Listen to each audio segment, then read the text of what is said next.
Hi everyone, it's Kim. So I thought I would just show you, I'm going to make a Lily of the Valley flower soap. You know how I like to make my slab soaps. And so I had looked online at different, like YouTube and different cake sites to see how you do the piping, you know, to see if there was a way to pipe the little flowers for the Lily of the Valley.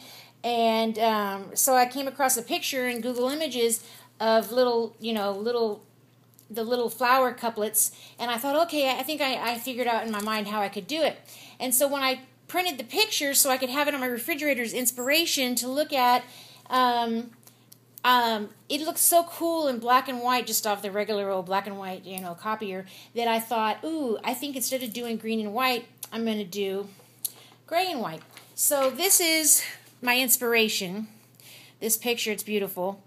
And it's rustic, and I don't know. So these little flowers, to me, it gave me the idea to take a slice of soap and then cup it and make it into a cup shape. And so what I did was I used these little clay, like cookie cutters all the time to do my butterflies and stuff like that. And so I went and found a set, and it came with like 3 in a set.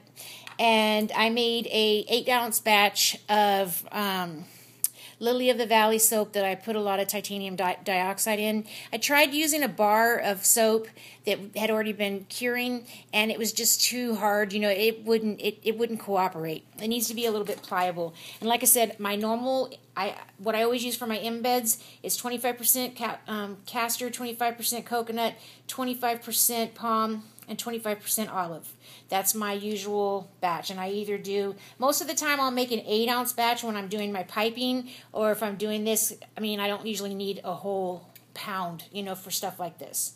So what I do is I take my potato peeler and I just cut a slice off, or a person could use their mandolin or whatever, and then I cut out the little shapes. Let me get closer here. Oh, and then I'll show you in just a second. Oh, sorry, I moved the camera. Okay, so I'm going to just cut out the little shapes here. Let me use one of my little tools here and just let it air out there.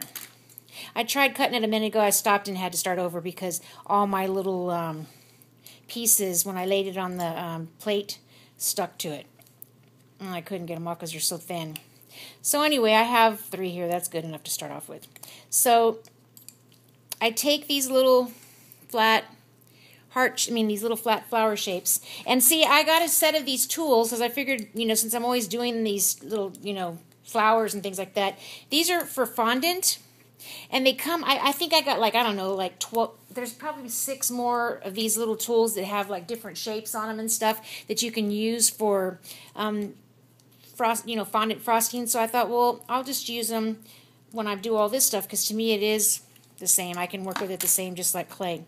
And so anyway, so I'm going to take this one. This is the one that I figured out is the right shape, or the right size for this to fit.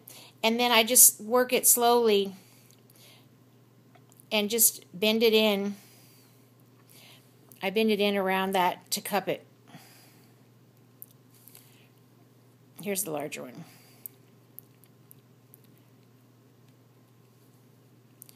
And then I can take this one and go even further. Okay? And so then I have my little flower couplet. I don't know what they're called. And then what I'll do is I'll use those once they've hardened up. And I tried to do a larger one, but I felt that was too big. I don't know. I've never seen a Lily of the Valley in person. Isn't that terrible? I don't know if this is the right size. I'm thinking the little tiny ones are the right size. But anyway, so I'll take this one again just to get it started. Curve all my sides in.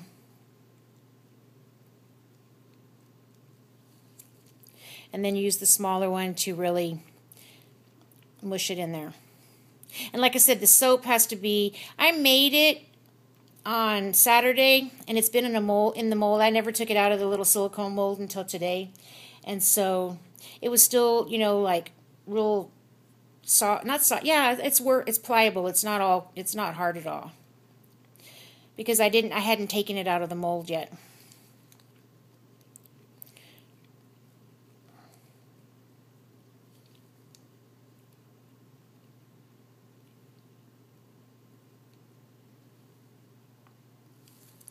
So I'll do a couple more.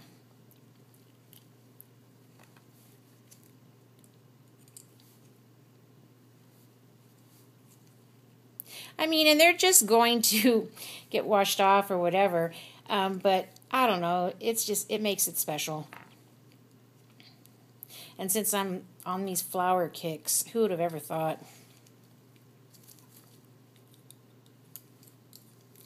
So, like I said, I'll take my little tool here and just kind of bend it around there.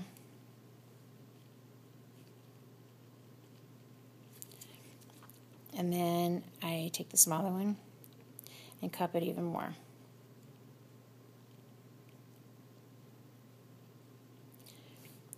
So that's it.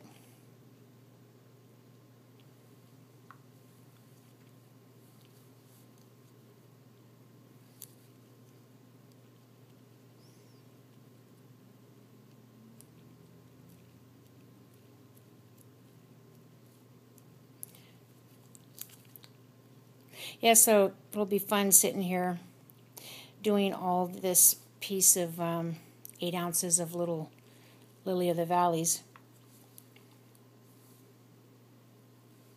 I like this little tedious stuff like this. I don't know. I find it relaxing. Some people like to crochet little. My mom and I used to make salt dough figurines that we hung on the tree. And we would stay up and we would, make them all we'd have all these caricatures of all the people in our family. And my mom was really good at it. And so it's like peaceful to me whenever I work like this with this. And I've never gotten into polymer clay, but I don't know. I just kind of use the soap as clay, I guess. So that's it. So I just thought I'd share that with you. That's how I made them. And probably, I don't know if I'll make the Lily of the Valley soap this weekend, but it'll be coming up. It's one of the ones, but I have to get the flowers prepared for it because it's something I have to make in advance. One of those steps. Okay, well, you guys have a great evening, and if I decide to make that, I need to make that not the elemental, please. Mica swirl, the mica oil swirl, and Holly's swirl all together, that soap. I need to redo that, and I might still do that tonight, or else I'll do it in the morning. Well, anyway, take care, and thanks for watching.